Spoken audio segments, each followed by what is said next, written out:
السلام علیکم ورحمۃ اللہ وبرکاتہ۔ الحمدللہ رب العالمین والصلوۃ والسلام علی سید المرسلین، اما بعد، فاعوذ باللہ من الشیطان الرجیم، بسم اللہ الرحمن الرحیم۔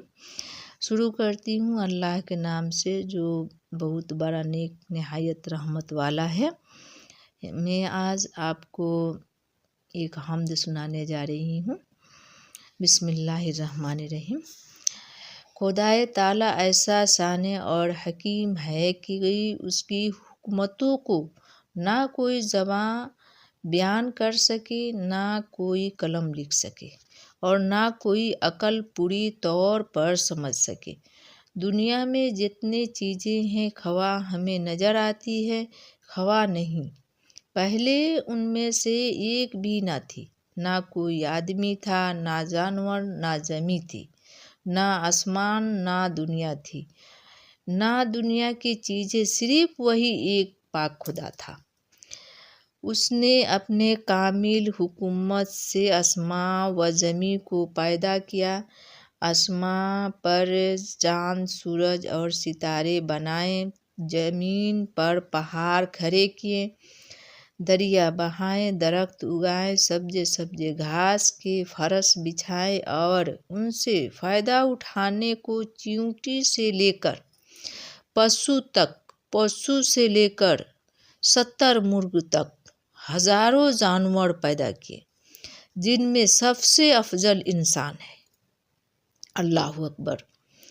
سب سے پہلے انسان ہمارے باپ حضرت آدم علیہ السلام کو بنایا، پھر ہمارا ماں حضرت حوا علیہ السلام کو پیدا کیا، اور جب انہوں نے زمین پر مل کر رہنے کا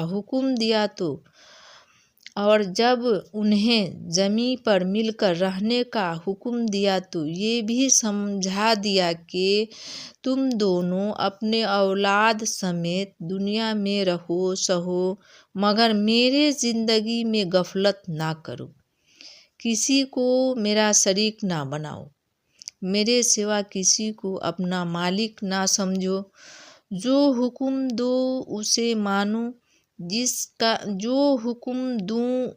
مانو، جس کام سے منع کروں اسے نہ کرو۔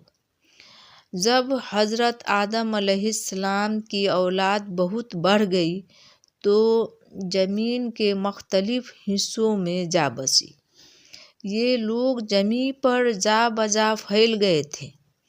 ان میں سے بہترین تو ایسے تھے جو اپنے پیدا کرنے والے کے احسانوں کو جانتے تھے۔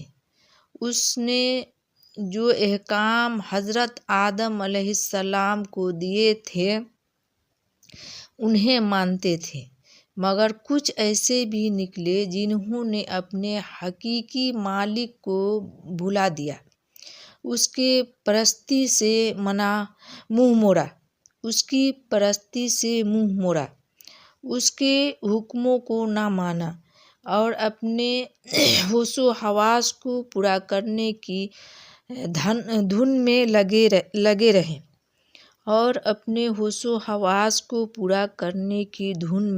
رہے۔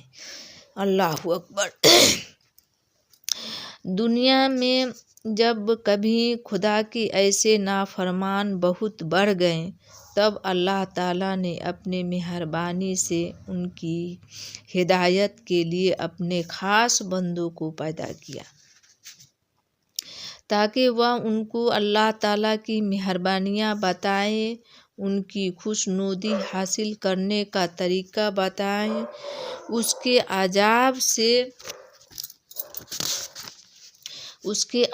سے ڈرائیں، اور انہیں برے کاموں سے بچائیں۔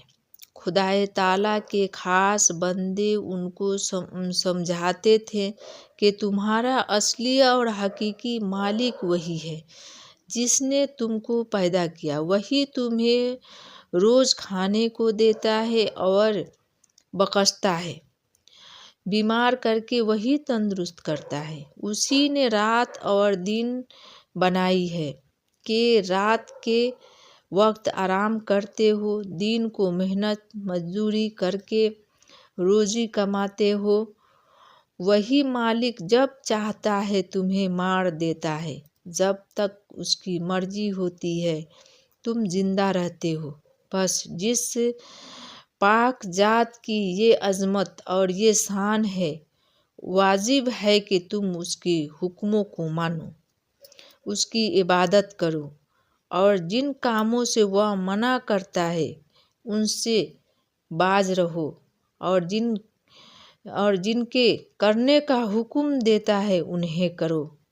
الحمدللہ، خدائے تعالیٰ کے یہ خاص بندے جو خدا کے رسول اور نبی صلی اللہ علیہ وسلم کہلاتے ہیں، ہمیشہ گمراہوں کو اللہ تعالیٰ کی راہ دکھاتے رہیں، اور ان سب سے آخری رسول وہ ہیں جن کی امت میں ہم ہیں، اور جن کا مبارک نام حضرت محمد مصطفیٰ صلی اللہ علیہ وسلم ہے۔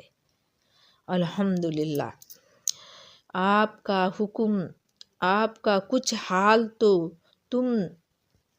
آپ صلی اللہ علیہ وسلم کا کچھ حال تو تم اردو کی دوسری کتاب میں پڑھ چکے ہو، کچھ اب تمہیں سناتے ہیں، دل لگا کر سنو اور خوب یاد رکھو، اور جہاں تک ہو سکے ان کے بتائے ہوئے باتوں کی پیروی کرو۔ میں یہ اردو کی تیسری کتاب سے سنا رہی تھی۔ اللہ اکبر، الحمدللہ۔ آگے میں جناب رسول خدا محمد صلی اللہ علیہ وسلم کا ذکر سناؤں گی اگلا ویڈیو میں۔ الحمدللہ۔ السلام علیکم رحمۃ اللہ وبرکاتہ۔